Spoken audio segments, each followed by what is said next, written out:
Nellore corporation council సమావేశంలో corporator Utukuru Nagarjuna మాట్లాడుతూ వైఎస్ఆర్సీపీకి ఓటు వేస్తారా అని ఒక దళిత మహిళకు చెందిన ఇల్లును ఆక్రమణ పేరుతో మున్సిపల్ కమిషనర్ అన్యాయంగా కూలగొట్టడం ఎంతవరకు న్యాయమని, ఇది మంచిది కాదు అని, ఇలాంటి కమిషనర్ ను ఎప్పుడూ చూడలేదు అని అన్నారు.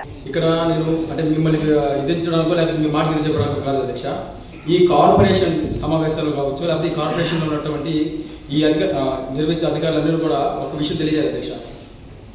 2024 ఎలక్షన్లో మా పార్టీ వైఎస్ఆర్ కాంగ్రెస్ పార్టీ తరఫున ఒక ఆడపిల్ల నా డివిజన్కి సంబంధించి అధ్యక్ష చెప్పారు, ఒక అమ్మాయి మా పార్టీ ఏజెంట్గా పనిచేసిందనే ఒకే ఒక కారణంతో ప్రభుత్వం మారిన రోజు నుంచి కూడా ఆ కుటుంబాన్ని, ఎంత నిరుపేద కుటుంబం అంటే అధ్యక్ష, వాళ్ళిద్దరు భార్య భర్తలు పనిచేస్తే కానీ దాదాపు 20,000 తెచ్చుకోగలుగుతారు అధ్యక్ష, నెలంతా పనిచేస్తే. ఆ కుటుంబం మీద పగబట్టి మా గవర్నమెంట్లో మేము పెట్టినటువంటి ఉద్యోగం ఆ అమ్మాయి నుంచి ఉద్యోగం తీసేసి అనేక రకాలుగా 1.5 సంవత్సరం అమ్మాయిని ఇబ్బంది పెట్టడమే కాకుండా ఎక్కడ కూడా ఏ ప్రలోభాలకి అమ్మాయి లొంగలేదనే ఉద్దేశంతో కేవలం అధ్యక్ష ఒక దుర్మార్గమైన పరిస్థితులు ఈరోజు ఉన్నాయని తెలియజేస్తున్నాం అధ్యక్ష. కమిషనర్ గారు అధ్యక్ష, కమిషనర్ ఒక ఐఏఎస్ అయ్యండి అటెండర్ కంటే హీనంగా ప్రవర్తించిన ఒక కమిషనర్ గారి గురించి మాట్లాడడానికి నేను మీకు పరీక్ష అడుగుతున్నాను అధ్యక్ష. ఈ ఏదైతే కనిపిస్తుంది అధ్యక్ష, 5 అంకణాలు ఇల్లు అధ్యక్ష. పాత మెట్టపాలెంలో 5 అంకణాలు ఇల్లు ఉంటే దానికి 2 అడుగుల బాత్రూమ్, ఆ అమ్మాయి 2 అడుగుల బాత్రూమ్ ఉంటే ఎక్కడ కూడా రోడ్ వైండింగ్లో కానీ మార్కింగ్ ఇచ్చినప్పుడు కానీ లేకపోతే బాత్రూమ్ విషయంలో లేదా ట్రైన్ కట్టినప్పుడు ఏదైనా మార్కింగ్ ఎక్కడ అడ్డం కూడా లేదు అధ్యక్ష.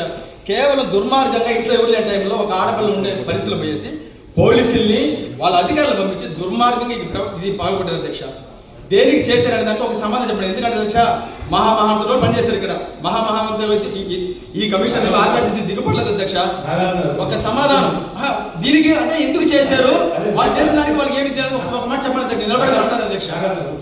దానికి సంబంధించి ఏం జరిగింది అందరు ఇక్కడ ఉన్నారు అధ్యక్ష, అందరు ఇక్కడ ఉన్నారు, కమిషనర్ ఇక్కడ ఉన్నాడు. నేను ఫోన్ చేస్తే నాకు తెలియదు అన్నాడు అధ్యక్ష. ఆయన నాకు తెలియదు అని చెప్పి కమిషనర్ తెలియకుండా పోలీసులు అధికారులు పోతారు ఇక్కడ ఉన్నారు. అడగండి దానికి ఇంకొక నెక్స్ట్ కౌన్సిల్ అవసరం లేదు అధ్యక్ష, ఇంకొక కౌన్సిల్ అవసరం లేదు అధ్యక్ష. దానికి కౌన్సిల్లోనే సమాధానం చెప్పాలి కాదు, మీరు అడగండి, కనీసం అడగండి అధ్యక్ష. మీరు మీ పక్కన వాడు కమిషనర్ అడగండి అధ్యక్ష. ఇక్కడ మీరు చెప్పేది మీకు నా అమ్మది కాదు అధ్యక్ష. ఇక్కడ మీడియా ద్వారా ప్రజలకు తెలియాలి అధ్యక్ష. ఇంత దుర్మార్గంగా ఎందుకు ప్రవర్తించాడు మనిషి, ఆ మనిషి దుర్మార్గం ఎందుకు ప్రవర్తించాడు మీరు అడగండి అధ్యక్ష.